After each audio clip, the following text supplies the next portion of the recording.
دیکھیں، ایک بات ہم سب کو سمجھنی چاہیے، وطر کی نماز ہم روز پڑھتے ہیں، لیکن دعا وہ پڑھتے ہیں جو نبی صلی اللہ علیہ وسلم سے وطر کے قنوت کے طور پر ثابت ہی نہیں۔ اللہم انا نستعینک، یہ دعا ٹھیک ہے، مسنون حوالات میں بھی ملتی ہے، لیکن یہ وطر کا اصلی قنوت نہیں۔ وطر کی اصلی قنوت وہی ہے جو ہمارے پیارے نبی صلی اللہ علیہ وسلم نے اپنے نواسے حسن بن علی رضی اللہ عنہ کو سکھائی۔ یہ دعا انہی سے مروی ہے اور وطر کی سنت قنوت ہے۔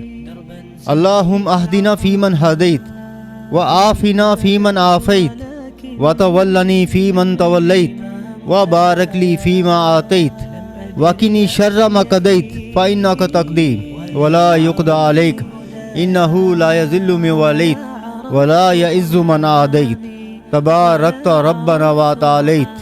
اے اللہ، مجھے ان لوگوں میں شامل فرما جنہیں تو نے ہدایت دی، اور مجھے ان لوگوں میں رکھ جنہیں تو نے عافیت دی، اور میرا والی بن جا ان میں جنہیں تو نے اپنا دوست بنایا، اور جو کچھ تو نے دیا اس میں برکت فرما دے، اور مجھے اس برائی سے بچا دے جو تو نے مقرر کی۔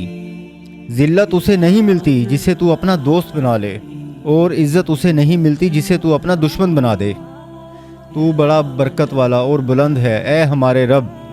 یہ دعا صرف الفاظ نہیں، یہ بندے اور رب کے درمیان رات کی سب سے خوبصورت فریاد ہے۔